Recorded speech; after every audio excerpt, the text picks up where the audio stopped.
O menino que voava nas letras e virou médico. Entre as mangueiras, cajus e chitas, criou um universo fértil na literatura infanto-juvenil mato-grossense.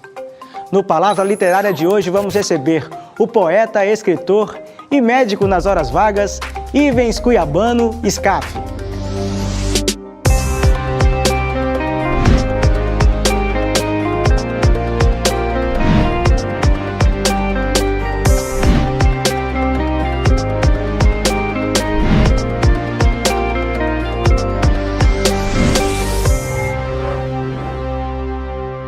Ivens Cuiabano Scaff nasceu em Cuiabá em 30 de junho de 1951. Cursou medicina na Faculdade de Medicina da Universidade Federal do Rio de Janeiro. Médico reconhecido em vários hospitais e com destaque no ambulatório de DST, AIDS e hepatites. Ao mesmo tempo, dedicou-se à cultura, ocupando o cargo de coordenador de cultura da UFMT e conselheiro de cultura da Secretaria de Estado de Cultura de Mato Grosso. Possui vários prêmios e condecorações. Suas histórias transbordam metáforas e tanto na escritura infanto-juvenil quanto na poesia, ele busca o encontro pela identidade cultural da cuiabania ampliada até os paredões chapadenses. Recebendo aqui no Palavra Literária de hoje, Ivens Scaff. Muito obrigado pela sua presença, é um prazer tê-lo aqui nesse programa que fala sobre a literatura do nosso estado, do nosso país. Como disse um colega seu, literatura brasileira produzida em Cuiabá, no Mato Grosso. Bem-vindo, senhor Ivens. Eu estou muito contente de estar aqui. Eu queria começar com o senhor perguntando quando surgiu o escritor Ivens, porque temos um paralelo aí, o médico e o escritor. Por favor. É difícil precisar, né? Mas porque a gente nunca acha que vai ser escritor, né? A gente tem aquela timidez, né? E até hoje eu não sei se eu sou um escritor. O senhor falou de literatura infanto-juvenil, que é uma das vertentes que você escreve.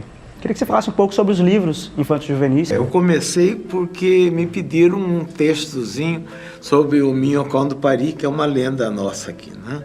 Comecei a escrever e fui embalando e acabei escrevendo um livro chamado Uma Maneira Simples de Voar, que se passa na beira de um rio. E é uma expedição que uma menina muito perguntadeira faz ao lado de um velho que gosta de responder em busca do Minhocão do Pari. Esse foi o meu primeiro livro infanto-juvenil, ganhou um concurso, não ganhei o prêmio, esqueceram do prêmio, até que o livro foi encontrado no lixo por alguém da secretaria e falou: cara, eu encontrei um texto seu, gostei muito. Falei, me dá, naquele tempo não tinha computador, eu não tinha cópia, né? Muito tempo depois que eu consegui publicar. Mas o livro que alcançou maior alcance é Mamãe Loba e Mamãe das Cavernas, porque houve uma preocupação em escrever, cada página só tem 5 linhas, que é para a mãe ler para a criança. Esse livro ele anda mais do que os outros. Imortal faz parte da Academia Mato Grossense de Letras. Queria que o senhor falasse um pouco sobre essa importância. Pois é, né? Todo mundo tem uma ambiguidade. Critica a academia e quer entrar, né? Aquela coisa. Né? Eu fui convidado muitos anos atrás e dei uma esnobada grande. O doutor Antônio de Arruda me convidou e tal. Aí eu falei, não quero essa coisa engessada e tal. Aí foi passando o tempo e eu vi que estava na hora de eu entrar, porque tinha uma série de pessoas que eu respeito muito, que estão produzindo muito, né? Que estão lá. Então, no momento lá, a gente tem uma turma que está produzindo bastante, né? Nós temos o Maon, que é praticamente o nosso único romancista, né? O outro romancista é o Lurenberg Alves, tá? Mas a turma nossa faz mais conto e poesia. Nós temos a Marta Coco, nós temos a nível nacional a Lucinda Persona, que a gente chama de a primeira dama da poesia. Tem a Luciene Carvalho, que tem uma poesia que não se confunde com a de outras poetas ou outros poetas. E nós estamos num momento de um boom literário muito grande, né? Há pouco o Lorenzo Falcão lançou um livro, tá? Então Cuiabá, no momento, quando falo Cuiabá, Mato Grosso também, né? Tem muita gente do norte escrevendo também. Nós estamos num boom literário, apesar de que todo mundo fala que o livro está morrendo. Não, acho que tenho certeza que não. Uma prova disso é o programa que estamos aqui agora, Palavra Literária, que dá espaço à literatura do nosso estado, que realmente só cresce.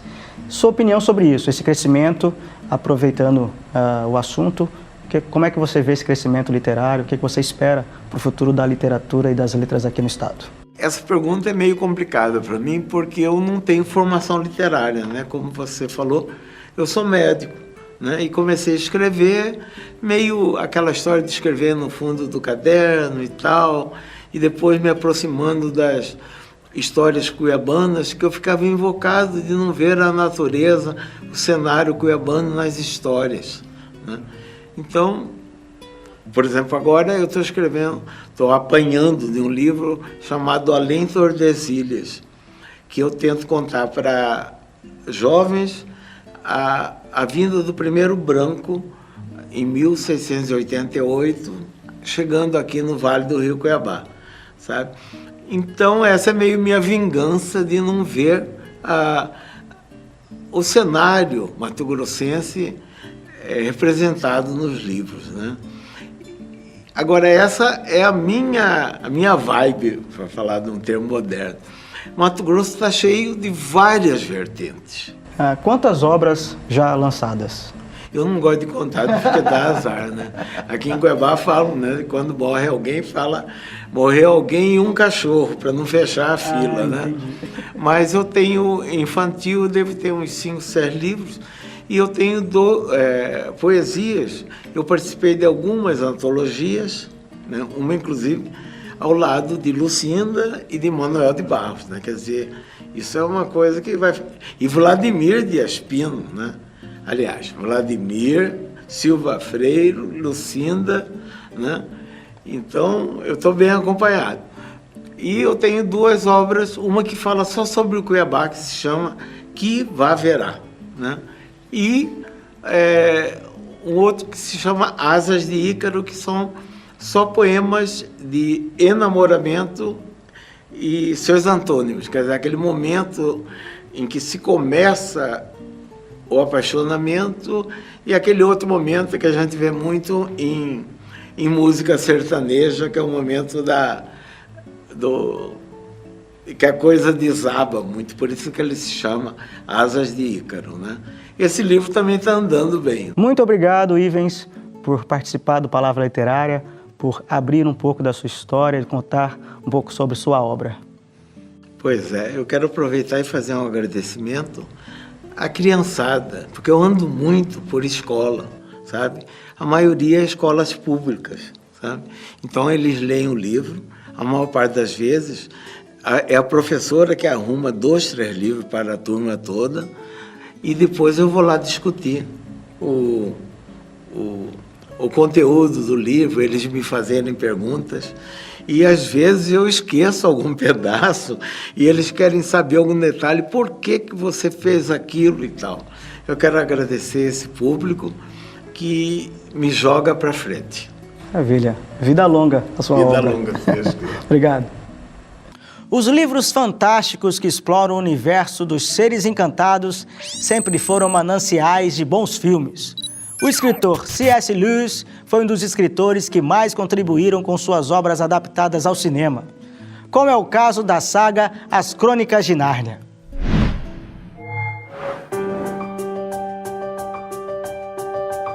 As Crônicas de Nárnia, a série de livros de fantasias do autor britânico C.S. Lewis, publicada entre 1950 e 1956. As Crônicas de Nárnia é uma das obras literárias mais conhecidas de todos os tempos. Os 7 livros contam a história de crianças que conhecem o reino mágico de Nárnia, onde habitam criaturas e grandes batalhas acontecem. O Brasil era um dos poucos países onde quase ninguém conhecia a saga, até que a primeira adaptação para o cinema foi lançada em 2005 pela Disney. E no próximo bloco nós vamos conhecer um pouco mais do processo criativo e do universo lúdico de Ivens Scaf. Não saia daí!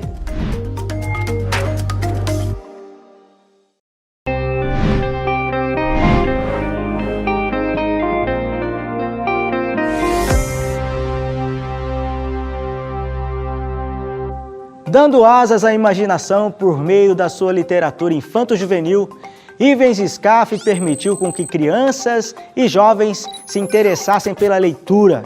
E nós convidamos o multiartista Carlão dos Bonecos para interpretar de forma lúdica Asas de Ícaro.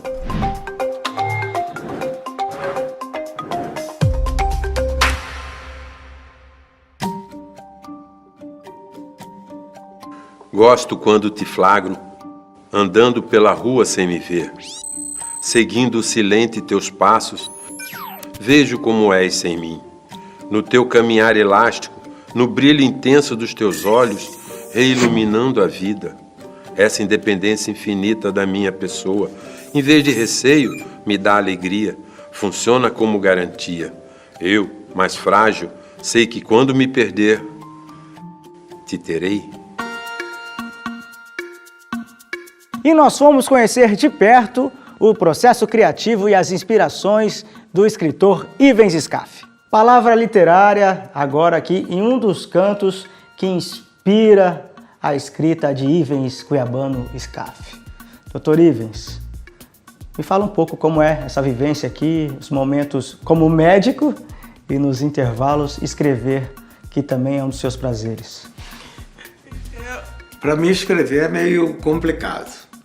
Eu fico fazendo o que eu tenho que fazer e bolando as situações, bolando os enredos, os roteiros, tirando os furos do roteiro. Geralmente, na hora que eu sento para escrever, a coisa já está bem estruturada, né?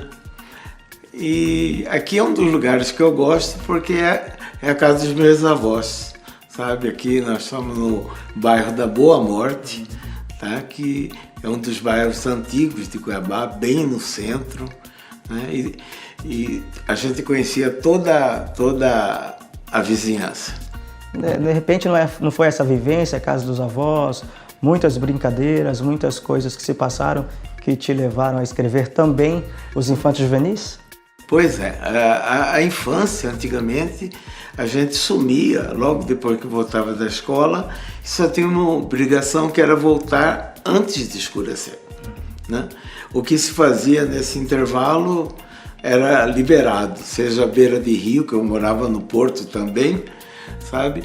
E seja bicicleta, roubar fruta no vizinho, tudo valia, tudo era liberado. Eu queria saber suas referências. O que é que você leu desde a sua infância?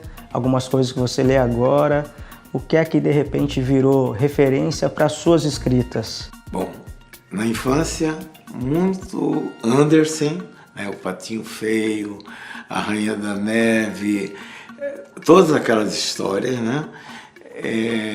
Todos os contos de Grimm, né? E principalmente Monteiro Lobato, né? Que dizem que era tão bom que ele acabou sendo como uma mangueira, ninguém cresceu abaixo dele, né? Ele inibiu a literatura infantil um bom tempo, até que chegaram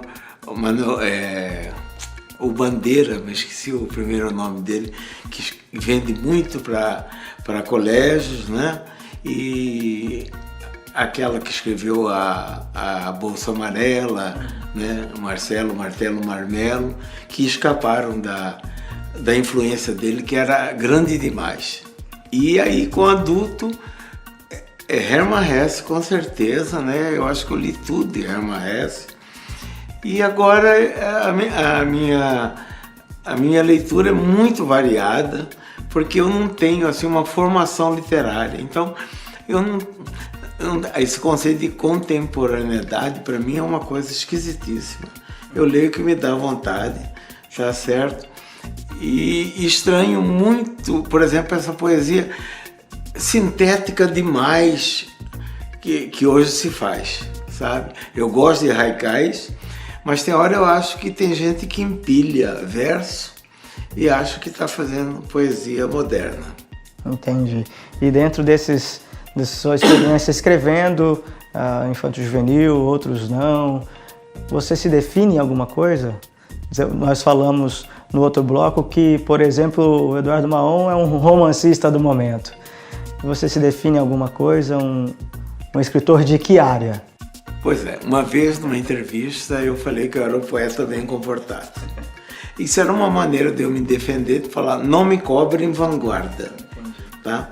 E eu quero escrever história do Mato Grosso. Eu agora estou escrevendo um livro chamado Além Tordesilhas, em que eu passei 2 anos lendo tudo que eu podia, Tuné, com roteiros monçoeiros, Hércules Florence, né, a expedição Langersdorff, sabe? Tudo que eu podia ler, Monções do pai do Chico Buarque e tal, para fazer uma coisa interessante que interessasse um jovem sobre a nossa história, né? Acabou que está virando um romance meio fluvial, porque ele desce o Tietê, desce o Paraná, sobe o Inhanduí, vai parar no Pantanal, Mar de Xaraés, sobe o Cuiabá, sabe? Tudo é meio fluvial. E eu estou acabando, assim. Aí, a hora que está acabando, você já fica pensando em outras coisas, né? Cuiabá tem muita história que você pode catar e fazer pequenas histórias mais interessantes. A Alavanca de Ouro, né, do Rosário, Ouro Mel, né, que hoje de manhã eu estava pensando nisso. Será que existiu essa história do Ouro Mel ou foi o primeiro cronista nosso, José Barbosa de Sá, que inventou essa história? Porque ela é muito literária para um índio falar Ouro Mel. Vocês vieram atrás de quê, né? Eu achei aquilo muito provocativo. Eu acho que a história do Mato Grosso ainda não foi contada para jovens. Você defendeu isso no primeiro bloco, falando outra vez sobre.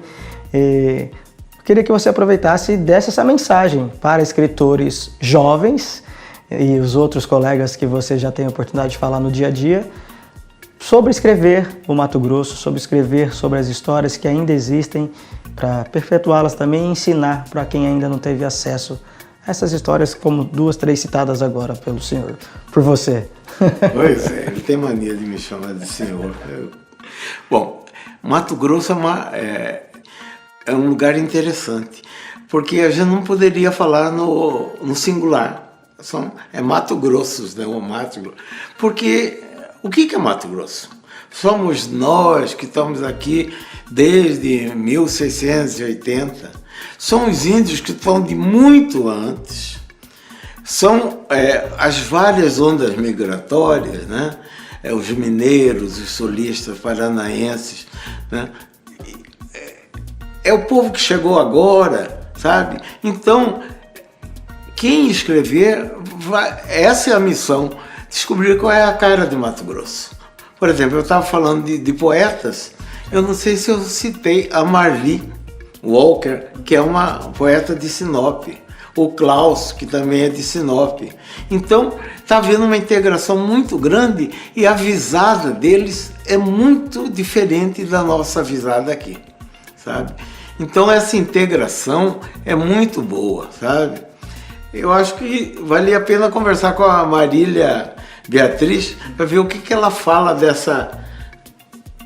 desse embolamento aí e desse caldeirão, desse cozido, vai ver o que vai sair dessa história. Tem muita gente produzindo, muita coisa boa. Muita gente produzindo, isso que é o bonito. Ivens, quero agradecer por você abrir as portas aqui do Canto que Te Inspira, onde sai a maioria das suas escritas, por deixar essa mensagem para futuros escritores, para os leitores, todas as pessoas que apreciam as letras, e vida longa a história de Ivens Cuiabano Scaff. Muito obrigado. Quero ser um leitor de todas essas histórias que vêm por aí. E para conhecer um pouco mais de Ivens Cuiabano Scaff, você pode segui-lo através das redes sociais pelo Instagram, Ivens Cuiabano Scaff, e Facebook, é só procurar por Scaff. E no próximo bloco tem o Rolê Literário. Vocês vão conhecer a Revista Piché e o projeto Saber com Sabor. Não saia daí que eu volto em instantes.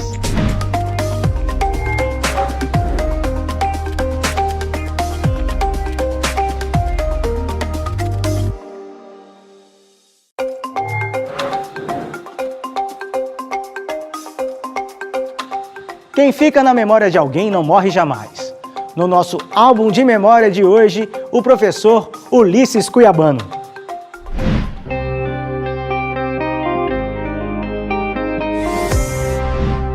Ulisses Cuiabano nasceu em Cuiabá em 4 de agosto de 1891. Dedicou-se ao magistério, havendo lecionado em estabelecimentos em Cuiabá e Rosário Oeste. Suas produções foram publicadas em diversos periódicos, como o Correio do Estado, a Reação, a Cruz, o Estado de Mato Grosso, a Violeta e Pindorama. Presidente e fundador da Sociedade de Folclore Mato Grossense, foi diretor do Departamento de Educação e Cultura do Estado de Mato Grosso em 1947. Foi integrante do Instituto Histórico e Geográfico de Mato Grosso e da Academia Mato Grossense de Letras. Deixou uma expressiva produção com 18 títulos publicados. Faleceu em Cuiabá em 3 de janeiro de 1951. E no rolê literário de hoje, vamos conhecer um pouco mais sobre a revista Piché, o novo projeto idealizado pelo escritor Eduardo Maon.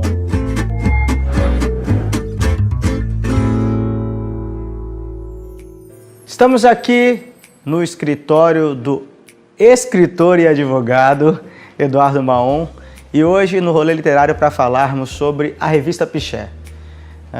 Eduardo, revista Piché, primeira edição março, um produto que contempla a literatura do Mato Grosso do Brasil e que estamos todos contentes e no aguardo de outras edições. Que você falasse mais sobre esse projeto. Essa revista, eu queria te dizer o seguinte, muita gente não sabe, mas Cuiabá tem uma longuíssima tradição de periódicos. Pouca gente sabe disso. Desde 1900 até hoje, nós tivemos vários periódicos de vários movimentos literários diferentes. E essa coisa de periódico foi esquecido. Por quê? Porque surgiram as editoras. Mas, e tem sempre o mais, surgiu um mundo virtual. Como é que você faz uma comunicação literária no mundo virtual? Você não consegue enfiar um livro inteiro no Facebook, no Instagram, no Twitter, mas você consegue linkar. Então toda aquela ótica de 100 anos atrás dos periódicos e revistas é absolutamente cabível hoje, mas com um novo formato. Que é um dos objetivos da revista Piché. E aí veio a ideia da Piché. Só que eu queria provocar o público com esse nome Piché. E no editorial, eu simplesmente me nego a dizer o que é Piché. As pessoas que pesquisem. Então a nossa ótica parte a partir daqui. Não é que nós somos egocêntricos, mas nós somos geograficamente o centro da América do Sul, pô. Então nós temos que nos comportar como o centro da América do Sul. Você me falou em off, e eu achei super interessante, que a ideia são edições mensais para futuramente chegarmos num livro físico. Um livro, porque eu tenho 40 anos. Então eu sou analógico. A moçada jovem de 15 anos, de 14 anos, se ele vai enfiar o livro aonde? Se tiver 5, 10 mil livros, ele vai meter aonde isso? Mas nós que somos analógicos, dos 40 para cima, nós queremos ter um registro físico. E se decrepe na internet? Mas e se faltar luz? Nós temos essas neuras ainda. Queria que você já passasse o endereço para quem quiser folhear virtualmente. E fazer o download. O download para ter salvo ali. Fazer o download, porque a neurose faz o download. Pode ser que algum dia desapareça da nuvem, mas a pessoa vai ter. Eu quis colocar a disponibilização do download absolutamente gratuita, sem fazer cadastro, para os professores. Falaram, me dê aqui esse negócio, vamos trabalhar em sala de aula. Já, imediatamente. Olha o que eles estão fazendo no mundo virtual. Bem, www.revistapiché.com.br. Como é que escreve Piché? Isso é um problema da pessoa que está escutando. Vai atrás. Como é que escreve Piché? Mas é www.revistapiché.com.br. Certo. Vida longa a revista Piché. E que espero que daqui a um ano, no lançamento desse livro, dessa versão impressa, estaremos juntos lá fazendo a cobertura. Eu acho que isso vai ser muito importante, Raul, sobretudo para o amor próprio, para a nossa autoestima. Nós termos a visão de que é possível a gente morar tão longe, nós somos tão periféricos, mas dizer, existe vida inteligente aqui, tem gente que está antenada com o mundo aqui, e nós não estamos absolutamente nada, zero, atrás de ninguém. Nós temos uma maneira de ser diferente.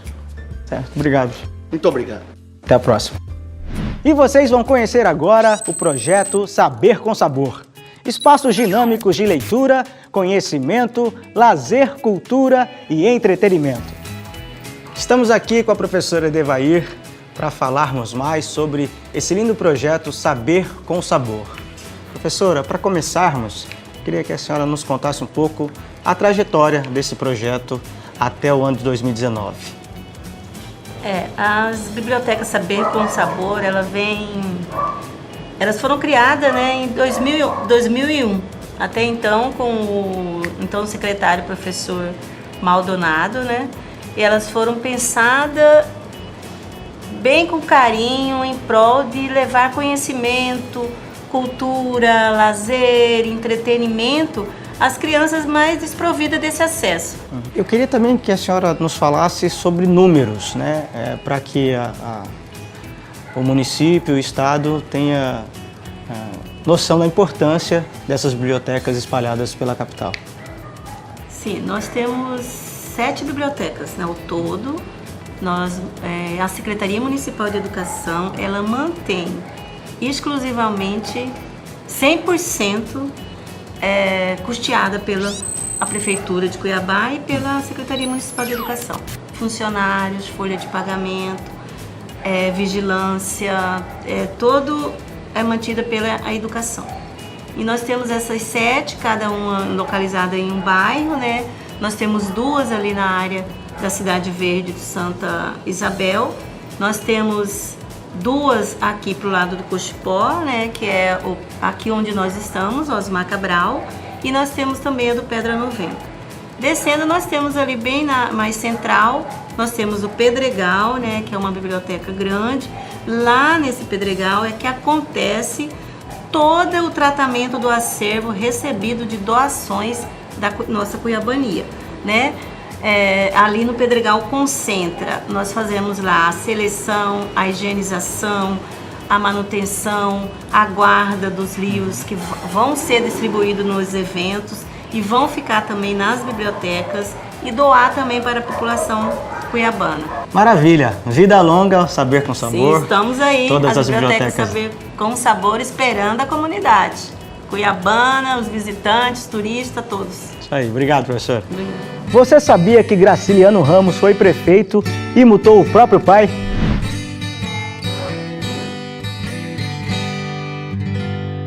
Graciliano Ramos viveu na cidade alagoana de Palmeira dos Índios e foi diretor de uma das escolas da cidade. Após conquistar muita popularidade na região, foi convidado a se candidatar à prefeitura da cidade. O engraçado é que o autor foi eleito e era muito rígido. Criou um código de postura moral com 82 artigos, dentre eles a proibição de dormir ou criar animais na rua. O pai do escritor de Vidas Secas, Sebastião Ramos, na época criava gado em um terreno baldio e acabou sendo multado pela prefeitura. O Palavra Literária de hoje termina aqui, mas nos vemos em breve com mais um grande nome da literatura mato-grossense. Além de informações, dicas e lugares incríveis para vocês que apreciam o mundo das letras. Até a próxima!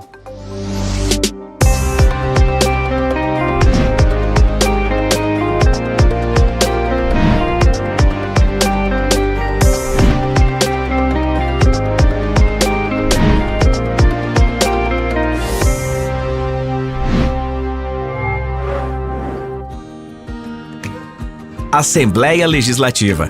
Perto de você, para a mudança acontecer.